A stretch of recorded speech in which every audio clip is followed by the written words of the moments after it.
This is great. This is like the most people we've had in months. I'm super pumped. My name is Kenneth. My pronouns are he and him, and I am the curator and host of this here Poetry at the Point reading series for February, the very last day in February, Black History Month. Hope you have learned something this month. I apologize for being gone last month. I was sick, and I still, if you can tell, I feel like I haven't been able to clear my throat fully in like 6 weeks. This weather is really, really kicking me all over the place. So I'm going to keep my water down here, poets. So speaking of kicking, don't kick it. Yeah. So good evening. I'm really excited to be with you. Unfortunately, one of our poets had to call out, speaking of sick, for health reasons. So Kenytha Harvey will not be with us. But we still do have Maggie Bell, and we still do have Samuel, and I'm excited to bring them up to you in a moment. Before we get started, a lot of the usual announcements. First of all, shouts out to the members of the St. Louis Poetry Center. You are welcome to become a member, as I am, at the website, stlouispoetrycenter.org. Shout out to the Missouri Arts Council and to the Regional Arts Commission, whose support helps make this reading series, among other things that we do, possible. And shout out to the Focal Point, our lovely home for quite a long time. We really love being here. A special announcement this evening. We have our annual poetry contest going on. I'm holding up his flyers if you can read anything on it.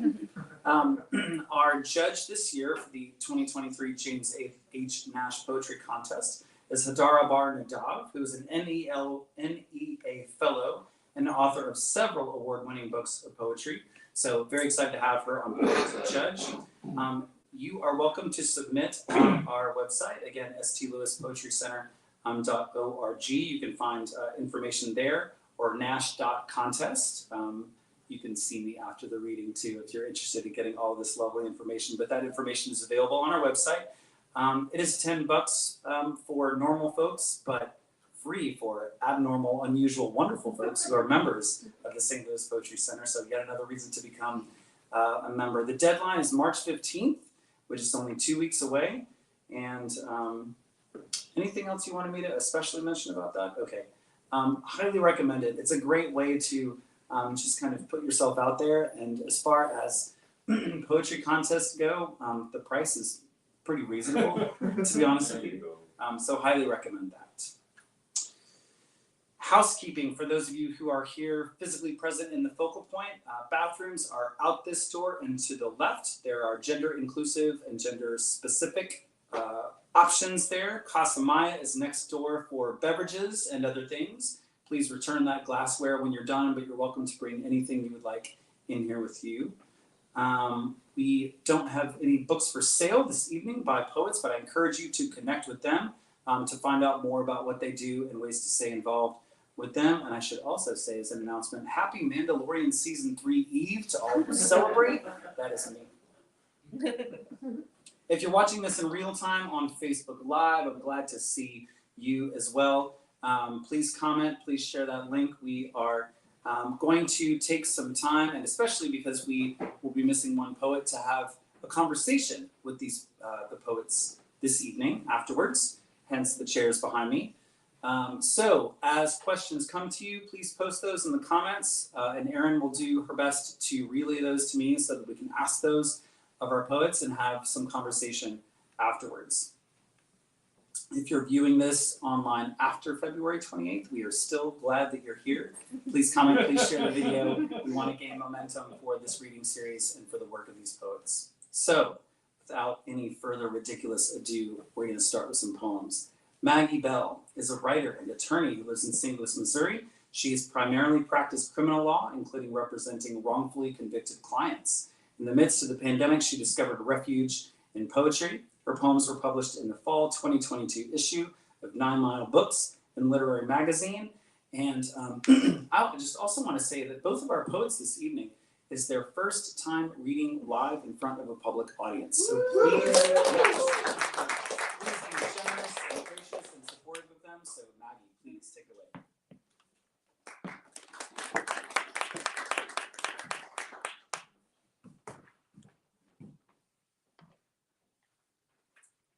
everyone. I'm Maggie Bell, and as Kenneth said, this is my very first poetry reading ever. So thank you guys so much for being here. I'm really grateful that everyone is here and present. So just to kind of give a little background on myself, I found creative writing during the pandemic. I'm a lawyer, and I had just started a new job in May of 2020, so when the world was still freshly on fire. I was teaching a wrongful convictions course, running an innocence clinic at a law school, and supervising implementation of a Department of Justice DNA testing grant. I was working entirely from home out of my one-bedroom apartment. I was projecting confidence and competence, but internally I was feeling very isolated and terrified and disconnected from myself and from others. And then I had a revelation. I was a professor. I could audit courses for free. And so I began to audit as many creative writing courses as I could. And I started and ended with poetry. My first creative writing course that I audited was an undergraduate poetry course, and I absolutely adored it. Krista Tippett from On Being talks about how we forget how much we need poetry, especially in times of crisis, and that was certainly true for me. The Buddhist psychologist Tara Brach talks about finding true refuge, and that's what poetry was for me.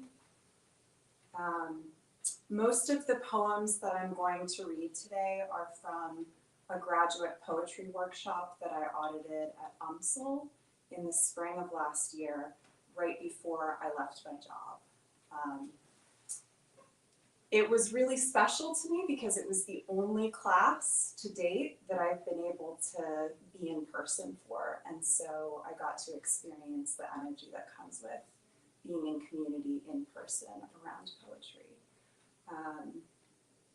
As I read these poems back now, I can hear the bittersweet writing on the wall of my attachment to both my romantic relationship at the time and to my professional identity. So I'm going to read 6 poems and a little excerpt from a new project that I'm working on. This first poem is about a kind of primal attraction. Watching Rachmaninoff, a grand piano not played in a year and a half. Movement in and across, with time, knowing without the need for knowing, but mostly what I see are your hands, waiting to play the trumpet. And those shiny black boots with the thick strap that make me want to be a prisoner of war. I forget how, earlier, you wanted to measure furniture when I wanted you to come to bed.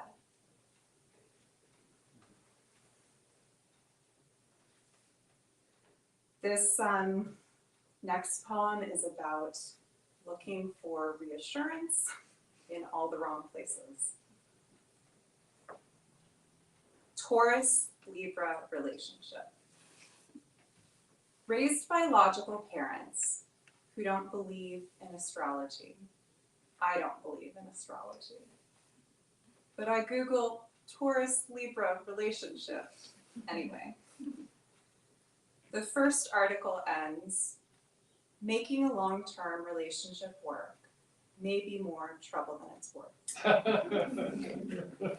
Be careful what you search for, I think. I could text my therapist. Instead, I text my girlfriend. OMG, I just Googled Taurus and Libra relationship. Everything is like, they are so different. This is so hard. But if they can learn to communicate and tackle their inner demons, it can be magical. We love love, I text. Right.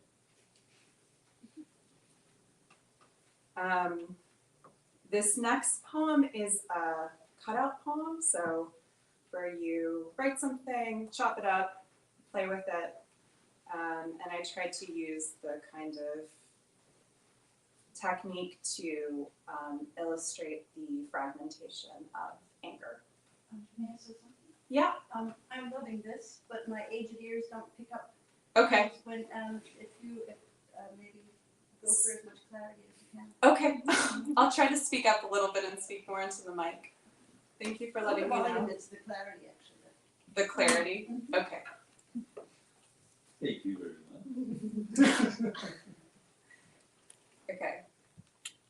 Gail says love is not the same as compatibility. I know I can't, but I know I can't. I will not be able. I know that. I know my rage sitting in the bath. Come home. Naked and angry runs too deep. When you hear what you're saying to admit that, are you going to expect me to apologize? I probably should. That we shouldn't be together. This is not healthy. I want to run or end this. You said you were careful to be quiet. You turned down the music. You left me alone. I want to scream that a fly on the wall would think, why is she talking go to therapy? These two people, they hate each other. Whoa.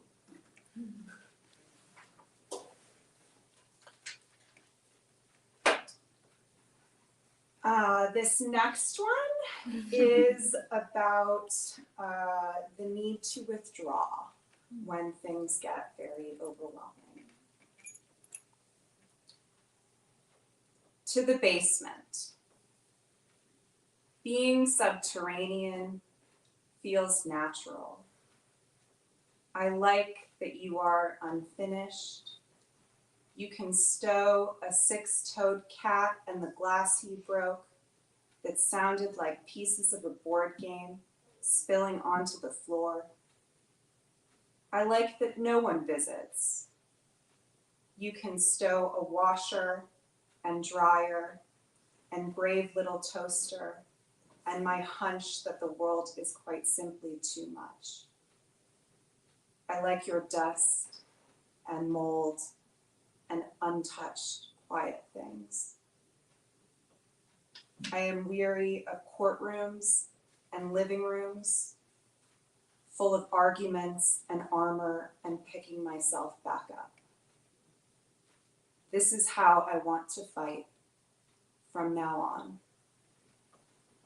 Sitting on the hand-me-down brown rug until the sirens stop.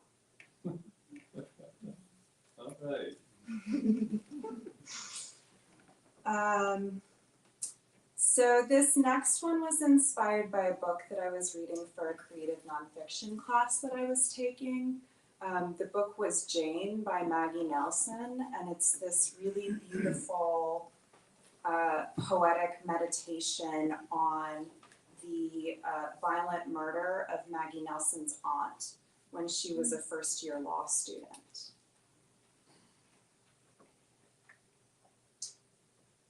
Reading Jane. Cicadas whir, the lid of the trash slammed shut. My cases will wait. The dagger moth caterpillar rushes down the side of the gray, modern patio set. I read about murder, as I always do. But this is a different story of light and dreams and Cleopatra. The sway of a neighbor's feathergrass in the heat opens a space in my chest, closed by emails and mileage and caution.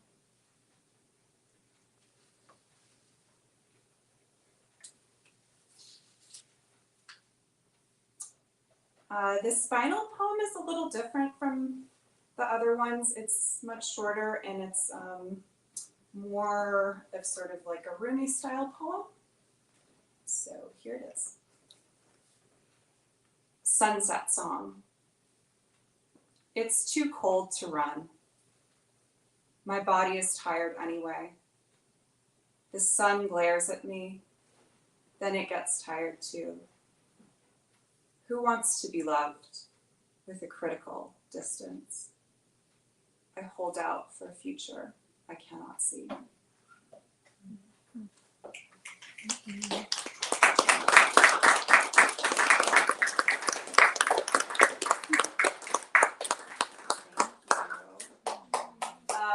And now I'm going to read just a little excerpt. I also write creative nonfiction, so I thought I'd just share a little excerpt from a new project that I'm working on.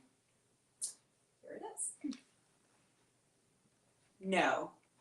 Gail, the psychoanalyst I had been seeing for the past 8 years, said emphatically.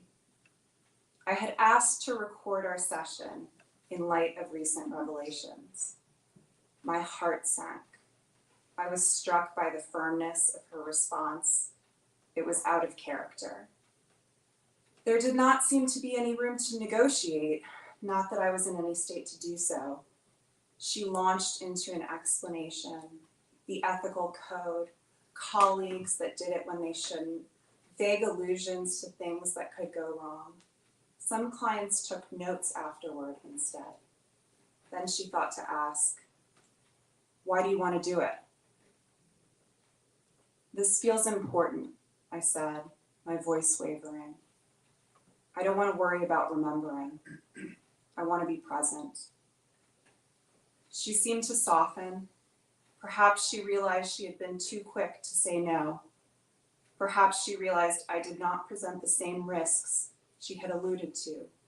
Or, my favorite explanation, the one I knew I needed to let go of, I was special. Okay, let's try it. She had been so sure. The turnaround shocked me. I got what I wanted but couldn't quite catch up. I found myself asking, are you sure? As she said we needed to close, my fidelity to her pressed the red button on my phone to stop the recording. I knew I would lose those precious final words. This time, I didn't try to make a mental recording. Most of the words skipped off into oblivion. A few stuck around. I remember saying, I wish I could talk to you for hours about this. I remember her saying, we will. She has these pet words, words that I've grown to parrot, words like evolve. I remember the word rich. This was such rich material for our work. She said something else, something that perfectly summed up the convergence of past and present, the parallel, interwoven healing of understanding my past and reconnecting with my parents. I always delighted when she did that, captured in a sentence or two what I felt I had been trying to say the entire session. This time it was there, and then it was gone. Thank you.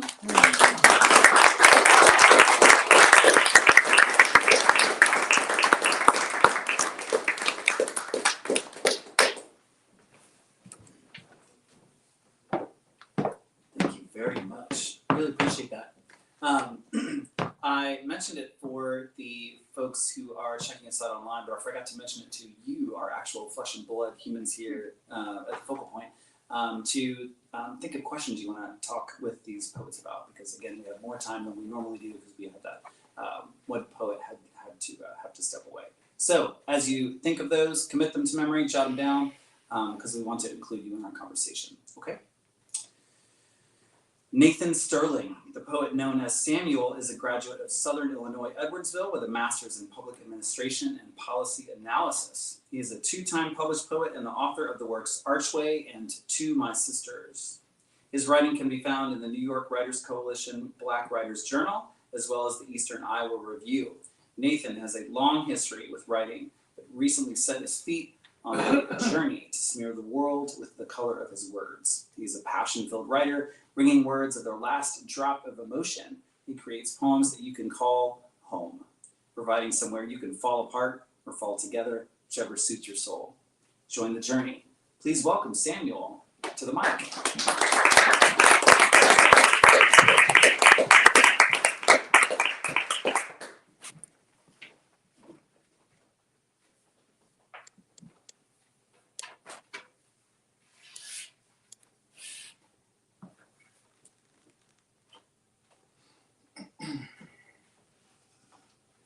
To be here in the frailty of this moment, to be a part of your truth, I am undressing into vulnerability, to be found and loved beyond all my yesterdays, to be seen as valuable even after the continents of me have collided. I quake at dawn, my courage estranged to both day and night, receding like rattled rivers. Many times I have crowned the fears snaking into my thoughts. I have been a worry-filled wave, beating upon the rock of my identity. I have been the thief of water, stealing the pebbles of my dreams that avalanche onto my faith shores.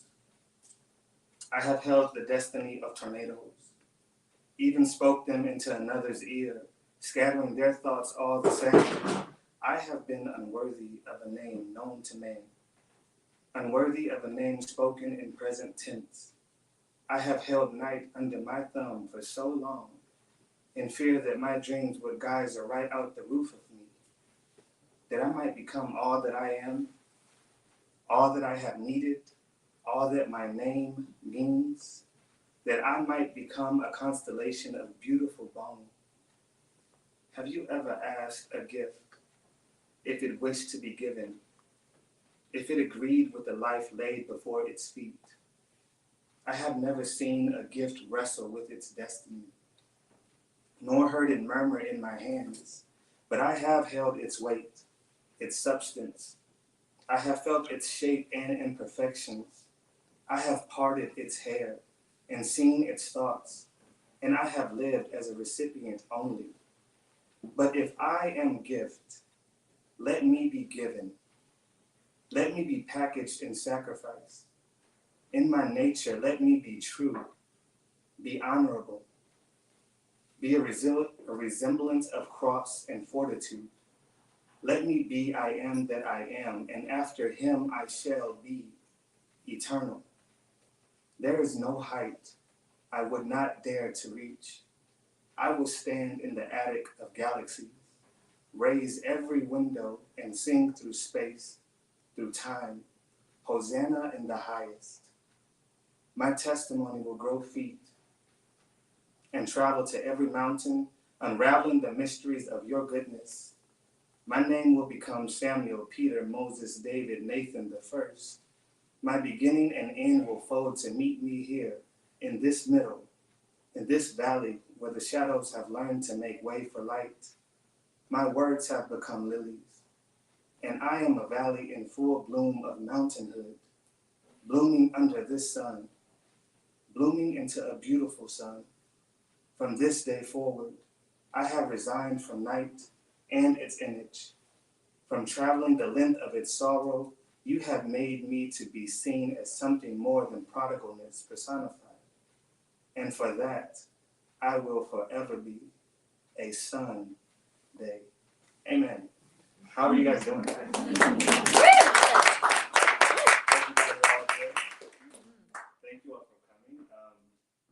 want to wish a very special welcome and thank you for you all being in my first reading. It's nice when you read to yourself, but it's nice when you can read to other people. So I just want to again say thank you.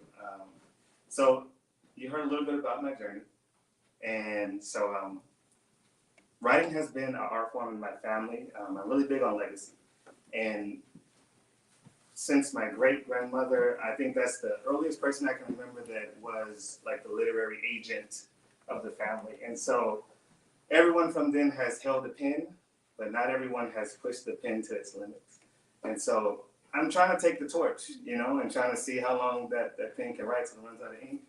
And so you guys can hear some of the words that I came up with in those moments where I spoke to myself. So here's another poem. We're going to just get right into it. I'm going to try to save time so we can have that dialogue and let you all speak your minds as well. So this is titled Curiosity. I want to pull back the skin of skies and hold the bones of the stars to see if they are composed of all my unanswered wishes. I want to know if the beauty of shooting stars is really us witnessing a fearful display of fleeing responsibility. I want to know which song would lift gravity's spirit. I want to know why hearts can skip beats, but love never gets lost in the rhythm. I want to know how words can massage and remedy sore hearts, even without hands. I want to know how the sun feels every morning while drinking its coffee before work. Does he pray on his dark days? I want to know how many times the moon hits the snooze button. Did she choose the night shift, or did she give up her light to her love as an undying gift? I want to know the words they exchange when they finally meet in the same space. I want to know Hope's birthday, and if he blows out the candles, or if she lets them burn, illuminating paths for things to come. I want to know how forgiveness felt for the very first time. I want to know the mountain story before puberty, and when he realized the sky wasn't the limit. I want to know why death brings unity and life divides even those with the purest intentions. I want to know passion's passion. I want to know if forever has seasons, and if I'll have to come inside before the streetlights awake. I want to know if heaven has holidays. I want to know the history of peace. I want to know how to properly evict grief and cause him to understay his welcome. I want to know why lies are never lonesome and truth fights for every waking breath. I want to know how many stones it took to barricade your heart. I want to know if my doubts are as confident as they appear in my dreams. So this piece was a very exploratory piece. I think sometimes we don't really know what we want to write until we see a word to just purge onto page, and then they take a form that you had no idea you were going to get there. It's kind of like how everybody got around before GPS. You just kind of like printing out stuff and just hopes you made it.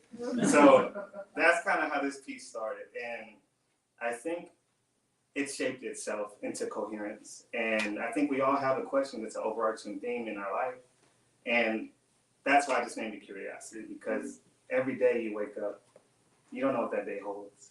You do know the sum of yesterday, but that next moment, we don't know what it looks like. And so I think everybody may have a poem like this in them. That's what I'm getting at. So you guys, I'm giving you homework. Basically, I know we're here for a reading, but I'm waiting for you guys to read next time. So Curiosity, your own version, coming next week or next month. So I'm going to end with this poem. As was mentioned earlier, this is Black History Month, something that is near and dear to me. This poem is relatively new, but I found that, again, as it took its shape, it kind of captivated my thoughts. And so here are some more thoughts bled onto page. This is entitled Hues. Without its darker skin, what is America? If it be song, let me hear it sung from the skin of minor keys. Your anthem doesn't sing quite the same without the percussion of my pulse. Without accountability, What is America? But a garden of peaceful sin, where apple and snake conspire yet again? You can't blink me away. Oh, say, can't you see that under every black man's fingernails is a little I just want better from my family, mixed with some call on me, brother, if you need a friend. Why does black forgiveness sound like resistance if married to my lips? Black forgiveness is a Route 66, a caravan of love traveling northeast, humility littering the torso of highway, but you'd rather die in pride's wilderness before walking black roads. Is it hard accepting love from 3/5 of a man? Black forgiveness is a potluck, but you don't bring a serving of hate as offering and expect gratitude from the slain. Black hearts, they only want to be loved, to know love on their outermost skin, for doctors to finally prescribe their cores, safety. Do you not know that we wish to see daylight savings in our children's eyes? I remember the elders told me that dogs like sweet meat, as if my skin was lathered in brown sugar and temptation. They told me fire hoses are no places for baptisms, and to never leave home without taking Jesus with me. Today might be the day my whole life turns into cloud. We still see men styled as trees. These days, you never know which branch you're gonna get while waiting to find who governs the miracles of decency. If we were an instrument, our lives would resemble a piano, because even when struck, our existence makes music. Our bones are not a hotel for bullets, neither our skin made to unravel an apology. The cells of our bodies are without bars. We are descendants of freedom. Black is a dream, had by a man forced to sleep eternally. Black is not night. It is not a galaxy of depressed stars. We are the spectrum of light. We are every shade of sun and soil. We are the equation of life. Now, when they say dogs like sweet meat, I will not run. I will not cease. I will feed him. Allow him to taste the bounty of blessing, bore from a tree of many colors. It will be my season to bear a mirror and watch as he questions his snarl into humility. I will walk into his shame and build a well of forgiveness, bid him drink. This truth is self-evident. Black is a seasoning of its own, a salt preserving its own in this melting pot now home. You could at least offer a blanket if you are denying me the fruit of your flag. But remember, I am a railroad, loose from track, piercing through a cocoon of soil, blooming into everything lovely. I am a butterfly whose wings have morphed house. I am a house rebuilt brickly into song. I am a song compressed into the melody of clouds. But I will never, ever drift into the atmosphere of your hatred. Thank you all so much. So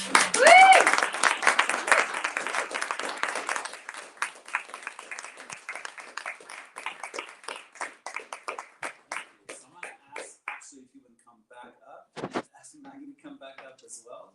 Sit in these chairs behind me, and I will move this stuff around. Well, maybe somebody has a joke.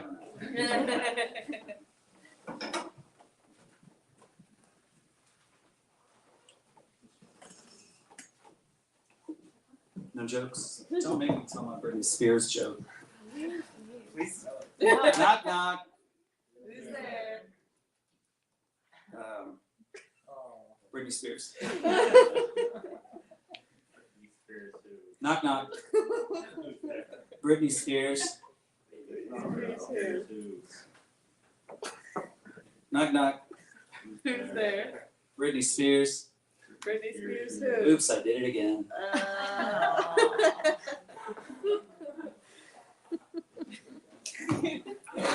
That was something.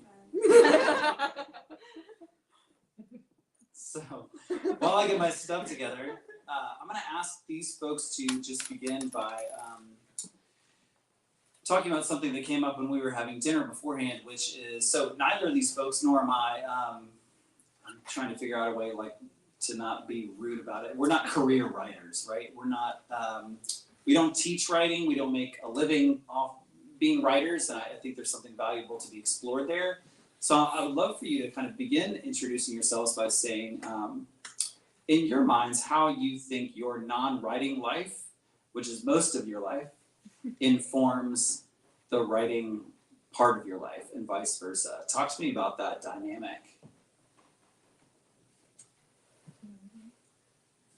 Okay, I'll go. I feel like my writing life is the real me, and my professional life is like the mask. So I feel like writing gives me a venue to express my authenticity and also to give voice to the disconnect that I sometimes feel between how I present to the world and how I feel internally. And I think it does, for example, in the Reading Jane piece, that really came about because I had this moment of like, here, I do read about murder all the time. I mean, in that job, I was reading about murder and rape all the time because when you're reviewing cases to see whether you can do DNA testing, you're looking for physical evidence. And the cases where there are physical evidence are typically violent ones, where there's been some kind of close encounter with the perpetrator. And so those are typically rape and murder cases. And so I was encountering that content all the time. And then I read this book by Maggie Nelson that had such a different means of engaging with the same content. And it really just struck me that was how I wanted to think about what it means to be a human being and the fact that there's violence and that these horrible things happen. Would you like to? Well, that was layered. Thank you for that. So, my non-writing life informing my writing life, correct? Mm-hmm. So I feel like I share the sentiment with you. I wish it could be my writing life inform my writing life. But what I realize is that what I do outside of writing is just responsibility.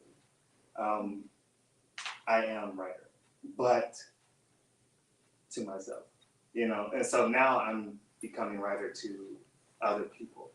And so I just feel like the blank space on the page allows for me to be a mountain and valley and everything in between.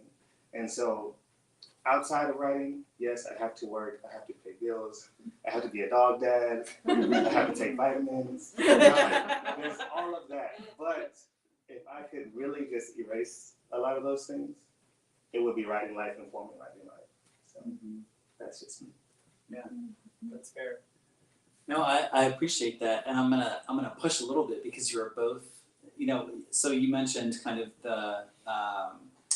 the mask being the work life, right? And you're the reader, or excuse me, the writer is and also you both use pseudonyms, right? So there's another layer there too. So what I also want to ask about is names, right? What is the value of a name? Why? You both have a pseudonym for different reasons, but I'm curious about what is the value of that name for you? Why take it? Why have it? I knew you were going to say that. I knew it. So, Nathan is short for, well, not short, but it comes from given of God.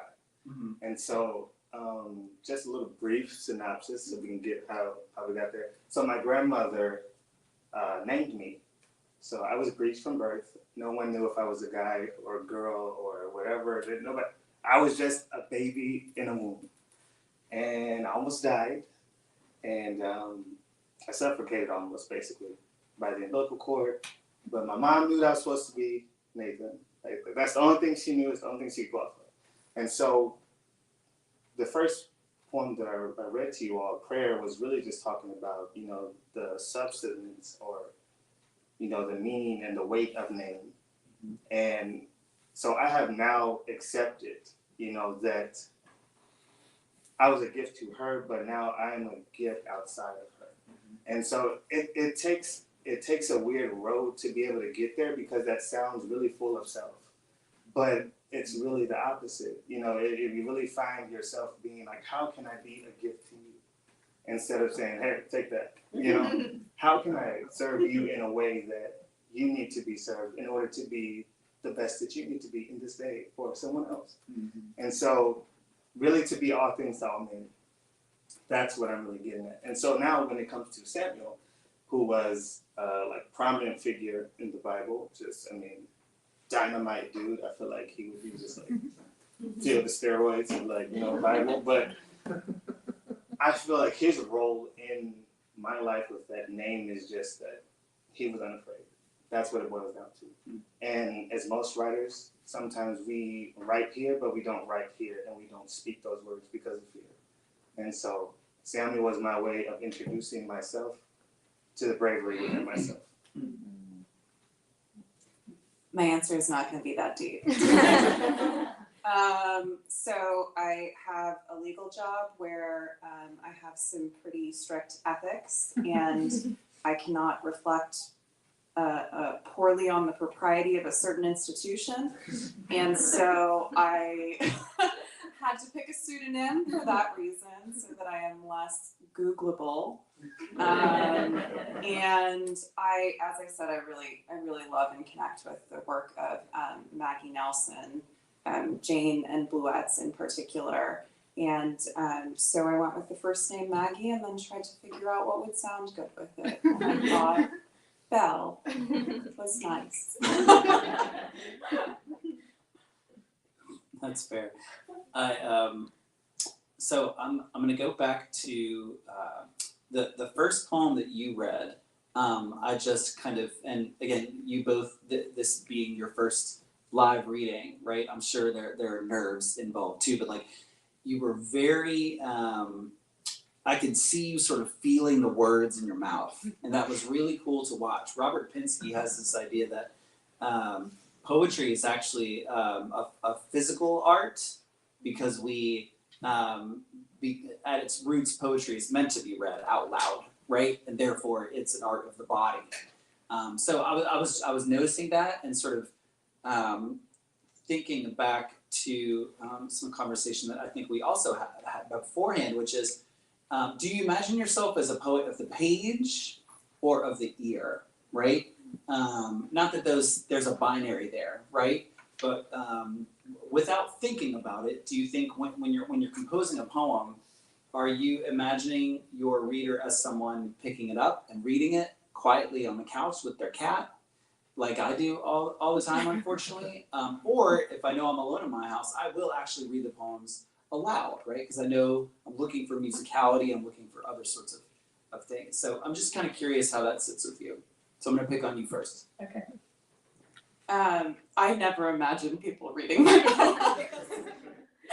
They are little thought experiments that exist exclusively in my head, and it always comes as a shock to hear them out loud in any way, shape, or form. So I feel like they feel very private to me, although I really need to share them with other people and appreciate that opportunity and that venue.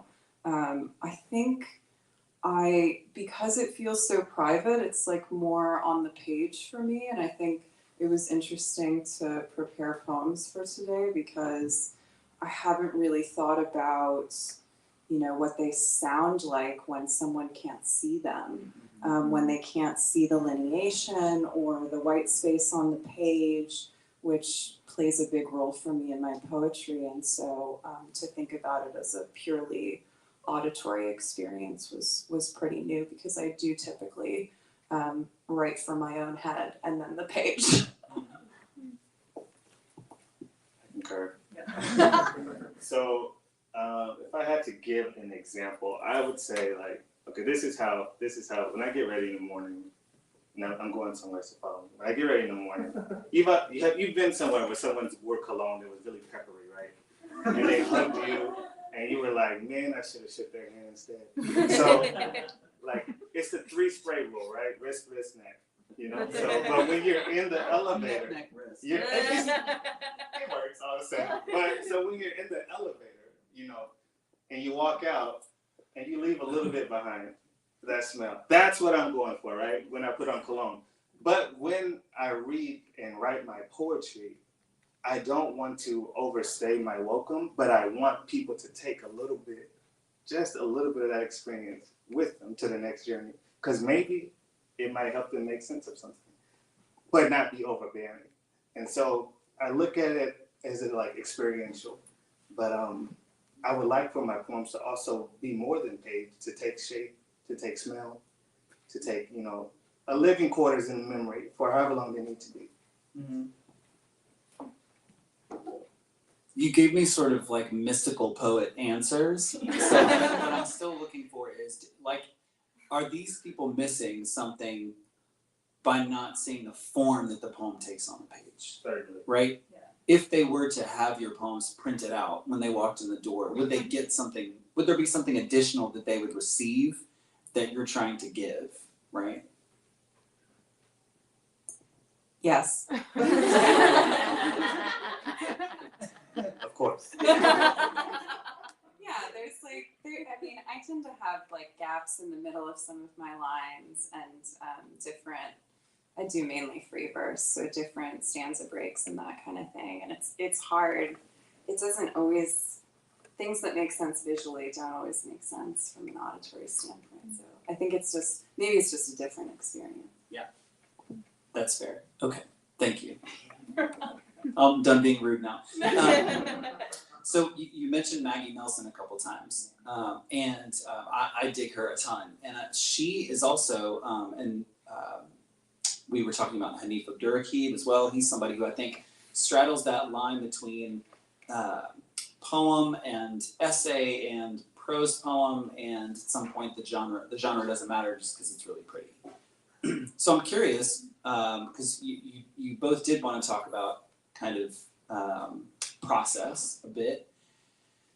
So let's talk about that. How do you know when you sit down to that blank page and you have an idea, do you have an inkling at the beginning that the idea wants to be a poem, or that the idea wants to be some creative nonfiction, or does that kind of revelation happen kind of mid drafting, I guess is what I'm asking. I'm gonna have you start this time. So that's a good question. All of mine are like bywords. Like I'll wake up and I'll see Sharp, or I'll see something on TV, or I hear like a singer-songwriter writing something, and it just feels so intimate. And like maybe there's just a word like circle, and so I'll start with fragments, and so the shark circled, and so then it just builds upon itself as time goes on. So I don't really have like this dynamite, like if you could take it home, do it yourself kind of thing. But over time, I think life informs the next line. And so I just try to be as open to life and whatever experience I need to have in order to make that next line make sense. So sometimes there's Game of Thrones in between it, and then next I'm like, all right, off with your head, so it just kind of builds up on each other.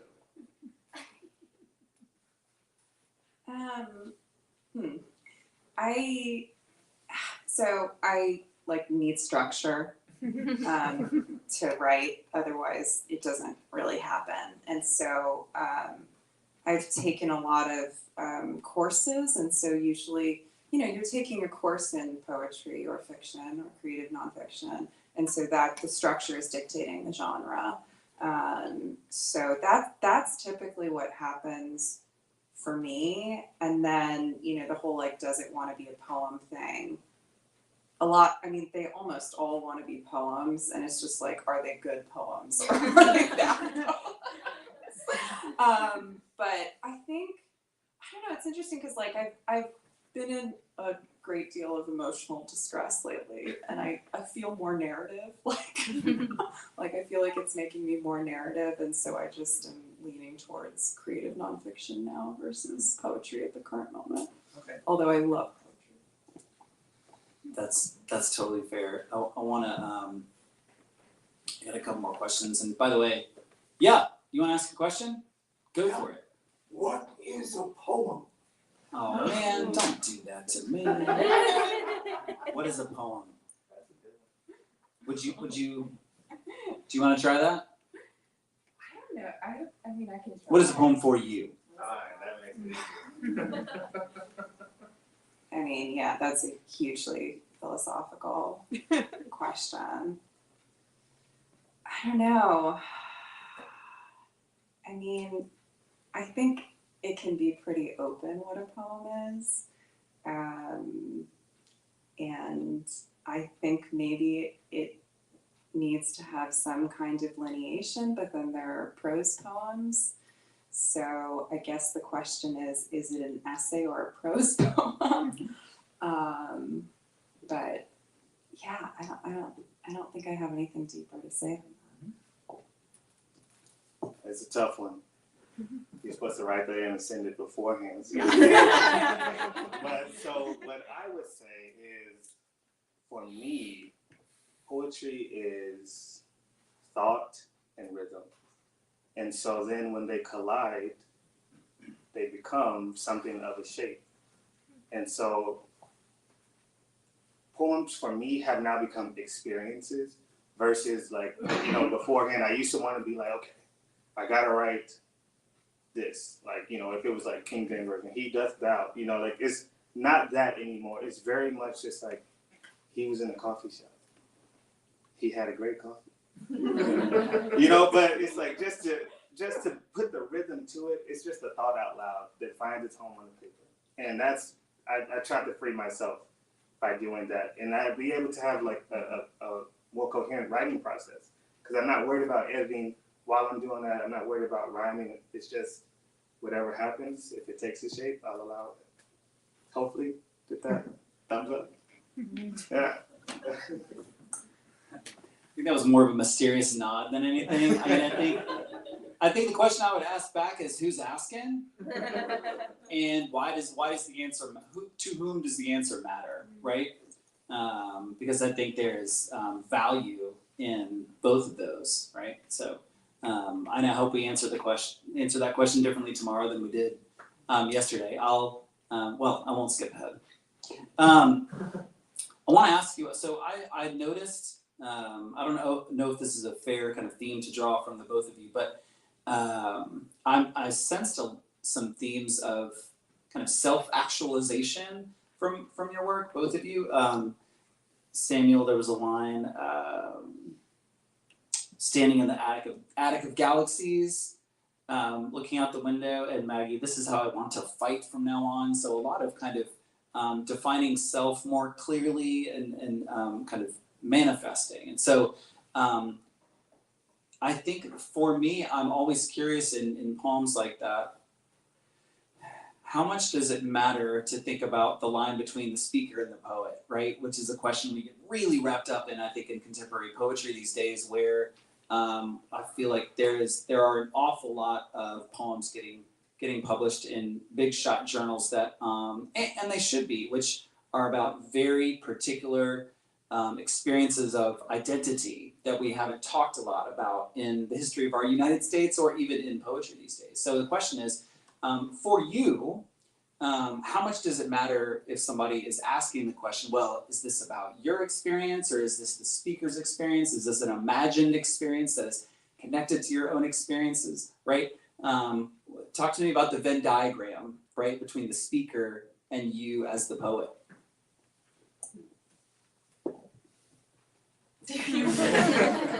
So a speaker and poet, that's a great one. So I realized that sometimes if you disassociate yourself from it, it doesn't have the same authenticity. And for me, that's for me. I can't speak for you, but I realized that I do have to come from a very self-centered place to write something that I am connected with. Because if I'm not connected with it, I surely don't think that you guys will connect with it. And so, as far as like the galaxies line that you wrote, like I want to take people as they're reading my work and my connection with it on an elevator ride instead of like stairs down. And so I'm very much, everyone that I have experienced, as a poet, they all have life experiences. They all have some sort of trauma. They all have some sort of something that has brought them to page in order to express in a way that they can't maybe sometimes say out loud. And so we all know what that feels like, but how do we know how to, I guess, take people from that valley and pull them up to the top of the galaxy? And so when you talk about self-actualization, that's the journey I want to take people on, is to be able to heal yourself as you're writing, or to heal as you read my trauma and my way of having a blueprint of how I got out of it. And so that's just the in-between, writer and the buffer, I guess. Okay. I feel like my poetry ends up being pretty personal or confessional, just because I kind of have an obsession with just like unpacking these little moments that happen, and that's just been what I do in my poetry. I think sometimes, like for workshop, like when you're workshopping your poetry, it is helpful to make a distinction between the author and the speaker. So that when you're receiving feedback, it doesn't feel so personal, because so oftentimes we write about things that are deeply personal for us, and so I think it's a useful distinction in a workshop setting. I think to your point about why people get into poetry and who poets are, maybe one thing that's distinctive about poetry, at least for me, is that it seems like the best venue within writing, to get at that sort of ineffable quality of the human condition and some of the experiences that we have. Yeah, thank you. That was a good place to arrive.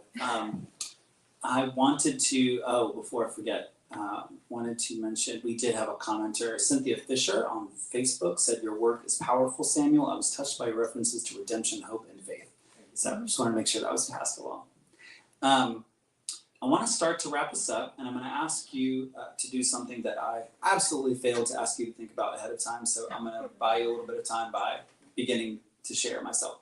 So as we close, I like to steal from Al Philreese, who I mentioned when we were having dinner, who asks his guests to gather paradise. So I'm going to ask you to think about something that you're reading, something that you're watching, something that you're listening to that is really, really exciting for you right now. Hopefully connected to the literary world. Even if it's not, that's totally fine too. But something for folks who are watching to continue to tap down into your brain a little bit further.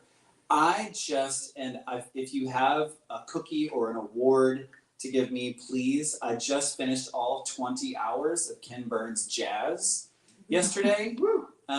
Yeah, thank you. It was amazing to watch, as something that, if you have been coming to these readings at all, know that I'm obsessed with anything that deeply explores the creative process, which jazz is nothing if not that. Wynton Marsalis actually talks about jazz as probably the best way to think about and examine what it means to be in a democracy, right? That we are forced to reckon with. I mean, folks are making art live in front of us.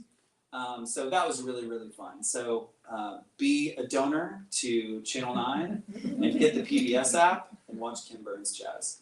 I just started country music today, so pray for me. So I would love to hear what you are enjoying artistically these days.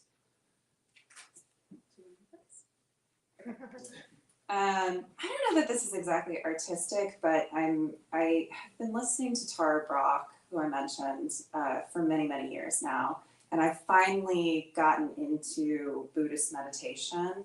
And so I'm reading her book, Radical Acceptance, for the first time. And it may be relevant to the creative process in the sense that she delves into what she calls the trance of unworthiness, which is basically our inner critics, you know, the voice that says not good enough, you know, no one loves you, those kinds of terrible messages that can get imprinted quite early on for some people. And she, you know, talks about how to begin to unpack that and how to become more present and how to live a more embodied life. And so I feel like actually it's really relevant for my creative process because I had very little creative process previously when I had a punishing inner critic who said, "You are the worst," all the time. And so I would try to start creating something and be like, no, it's not gonna be perfect, you're gonna fail. And so I think developing a kinder voice with myself has been integral to being able to complete poems, getting poems published, speaking tonight, sharing work with people. So yeah, thanks.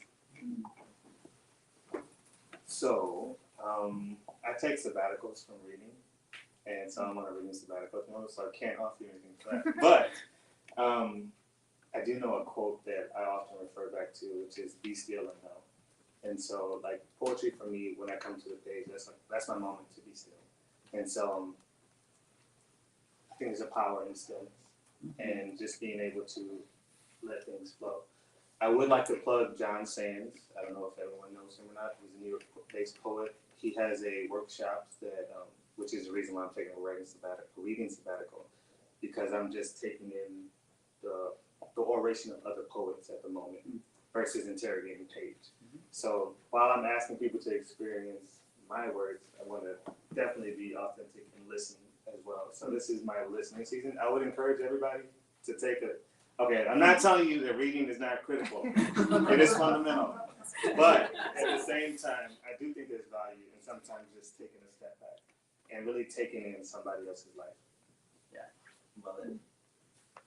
Well, thanks for those very, very much. I appreciate it.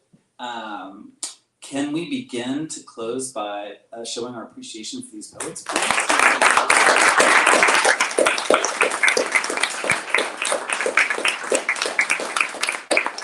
Just a couple quick announcements again before I give you the typical close.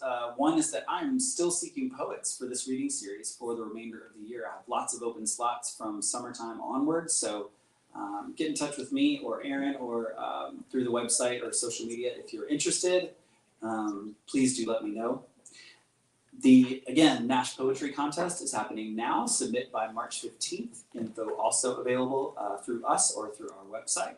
So check that out. You might mention on the Nash contest, there's a $500 first prize. Dwight Biddicoffer, ladies and gentlemen, is on the board, just so you know, and is mentioning that there's a $500 first prize for the winner, and you have to live in a 100-mile radius of these St. Louis's areas. That is another piece of criteria that you should know, and there will be a couple of finalists. So again, more info on the website. Check that out. Is that all I got? Oh, and also just want to send good vibes to Kenytha Harvey, who couldn't make it this evening for her health. So hoping she gets better soon. Our next reading is going to be March 28th, precisely a month from today, when our readers will be, I'm excited about this, Paul Strobel, Floyd Boykin Jr., who was part of the North County Poetry Anthology that we got connected to through Mary Chu Elliott, who's been a reader in the last few months, and Bob Lovis. So some familiar faces around the Poetry Center. I'm pumped for that. A reminder, you'll be able to view tonight's reading on Facebook after tonight, so big thank you if you're checking out this video in the future. Thank you again to Samuel and to Maggie Bell for sharing your work with us live for the first time. Thank you to Aaron Quick, the Wizard of Oz over there, making sure that everything flows smoothly and that this thing happens when it should, how it should. Thanks to all of you for showing up in person to a live poetry event for a teeny tiny literary arts organization like ours. We're really excited that you came here, and we hope that you all become members. And thank you again to those of you who joined online. We're glad you were here too. Thank you, take care of each other, and be well. This is the way.